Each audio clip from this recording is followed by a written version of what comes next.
Hey, I'm Brian Van, SportbikeTrackHere.com, and today we're going to do a product review on the ICON AirForm Helmet.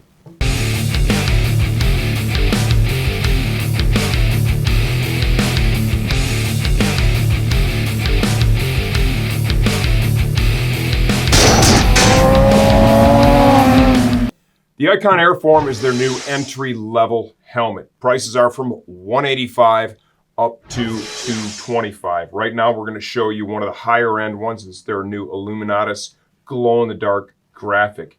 It's a good-looking helmet. This is based off of their AirFrame Pro Helmet shell design. You know, once they revamped the airframe, they've kind of moved that technology through their entire helmet line. We're going to have the new Variant Pro that we're going to review here pretty soon as well. So, certification. This is DOT and ECE 2205 certified. You can see the tag right here on the back of the helmet. In size medium, it weighs 3.65 pounds on our digital shipping scale. The head shape is intermediate oval, which is going to be perfect for most people here in North America. I measure 58 centimeters on the button. Size medium is what the size chart would indicate for me, and the helmet offers a good, comfortable fit. They have really done a great job with the interior shape of their helmets as they've moved the product line forward over the years. In my opinion, this is a good quality entry-level helmet. The build quality is high. The quality of the interior is very high. Even though this looks from an exterior perspective very similar to their AirFrame Pro, right? It offers different levels of features. The biggest difference between this and the AirFrame Pro in performance is going to be found in the ventilation area. That's where entry-level helmets really don't deliver that same level of ventilation that you find with their higher-end counterparts. Intake vent here in the chin area, these are non-switchable. Those are always on, okay? There's no way to switch that. There is a switchable brow vent right here. You can see it's not gigantic, but it's in a very advantageous place where it's going to catch a lot of air.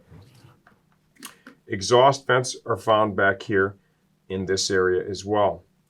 The cutouts and the shape of the shell that we're showing you here right now, that make this helmet so easy to take off and put back on again. Drop down inner screen. This uses the same outer shield as the AirFrame Pro does. Has a nice lock, very positive engagement, very simple system, but it gets the job done. Drop down inner screen is a nice feature for street riders that are looking to have the ability to go from a clear shield to a tinted shield with just the simple pull of a lever. The action of that is nice and smooth. Eyeglasses. Eyeglasses with this thing are a no-go, right? I tried to get them in there. It was nothing short of painful. I wouldn't recommend this for someone that's wearing glasses.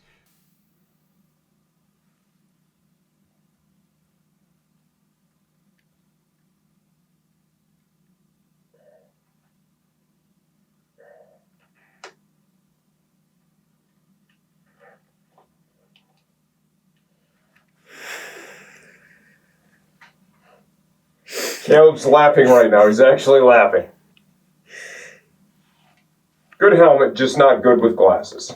Perhaps a different shaped pair of glasses, maybe a different shaped head. Your experience could be better, but comparing to this to other stuff on the market that is truly glasses compatible, I would say if you want to wear glasses under it, this is a no-go. You need to shop for a different helmet.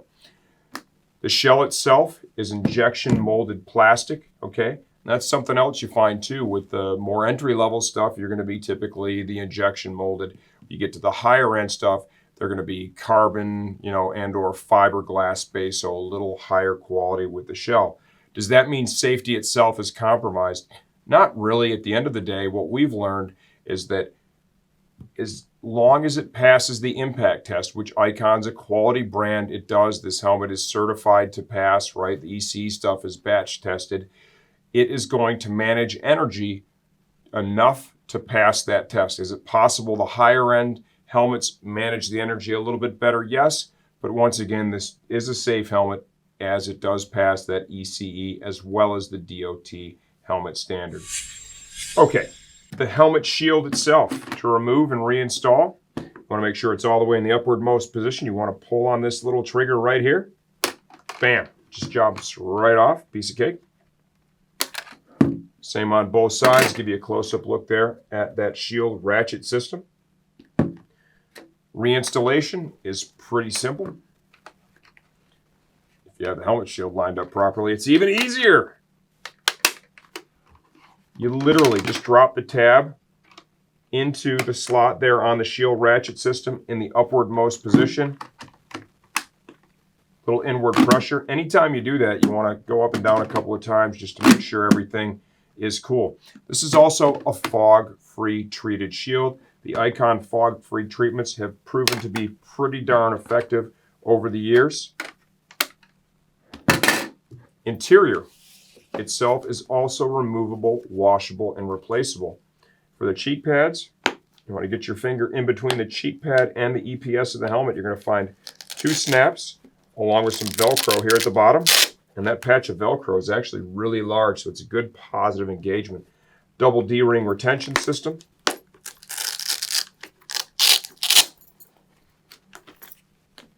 Found on the chin strap. For the top pad, we have 2 snaps here at the back. Come to the front. Just want to kind of grab a hold of that plastic that is stitched to the liner itself and kind of gently wiggle and tug that back out. The quality of these liners is excellent. The build quality of this helmet, I would say, is very high. ICON does a good job with the quality of their products. Looking inside at the EPS of the helmet, you can see there are large channels in this. This is something that we've seen previously with the Shark helmets. It's kind of a crumple zone. It helps it to manage energy. Okay, so I showed you how to remove the liner. That's good quality stuff. They did a great job with that. And once you get inside the helmet, you're able to get a nice close-up look here at your EPS. Let me get that drop-down screen out of the way. Some more light in there. Can you see that? Right there.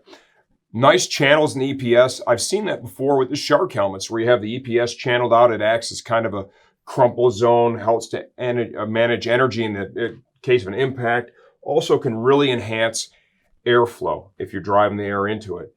Now, while we're on the topic of airflow, I got really freaking sidetracked here because once I pulled this thing apart, I got my flashlight here that we use for some of the product hard part installs.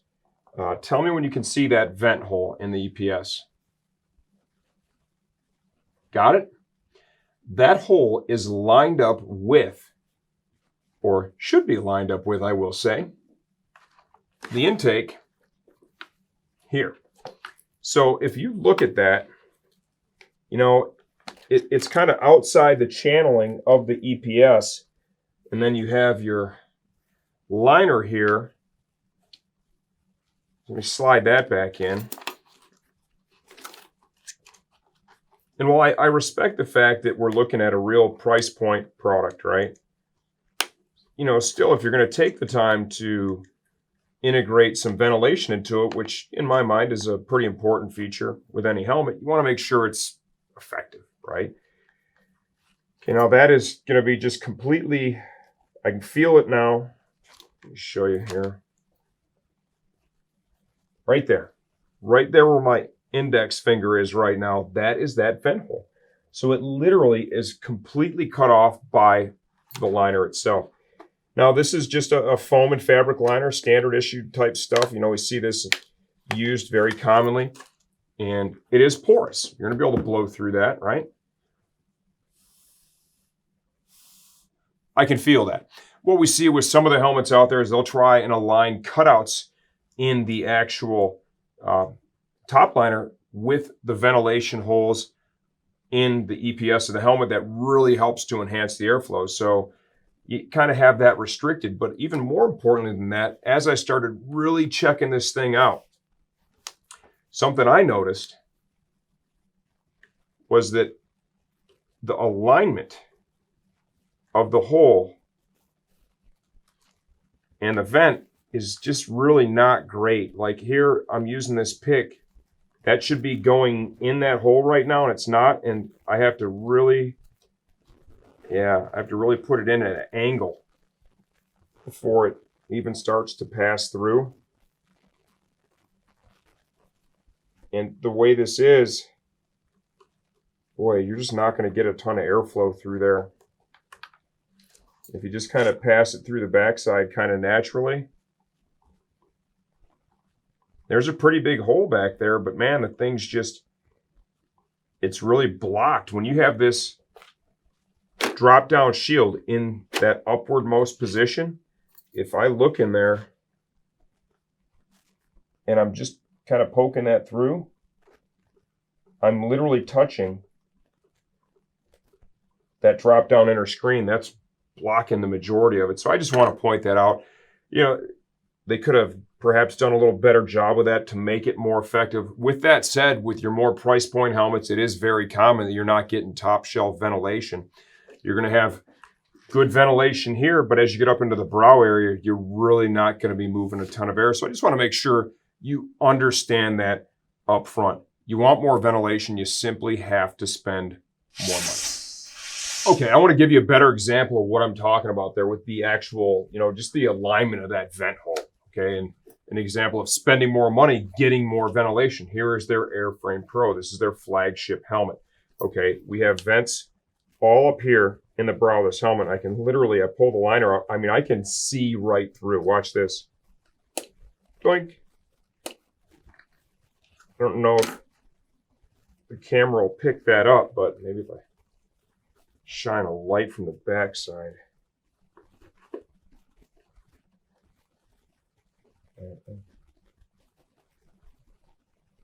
Like you can see, that is unrestricted. That is passed right through. And all the vents on the brow of this helmet, they're lined up just like that. So think moves metric shit ton of air, okay? Like having an air conditioner on top of your head. And comparing it to this, you know, not really lined up all that great, not really going to move a ton of air up there. I'm not trying to beat this product up because I do like it. I think it's a good helmet. It's a good looking helmet. It's well put together. They could have done a little bit better of a job there, right? It's just simply not going to deliver the same ventilation experience that you're going to get with that or even some other helmets out there. And here at STG, it's important to us that we do the best we can to help align your expectations with the product performance. Okay, there we go. We've got it all put back together, you know, and I hope that, you know, I wasn't too hard on them, but, you know, I find it, I want to show it. And I think it's just about communicating, you know, what we feel here and what we find here with you guys as accurately as possible. If you have any questions, just leave those in the comments section of this video. I answer all that stuff myself. Hope you guys see that we're just trying to help you guys get the best possible bang for your buck.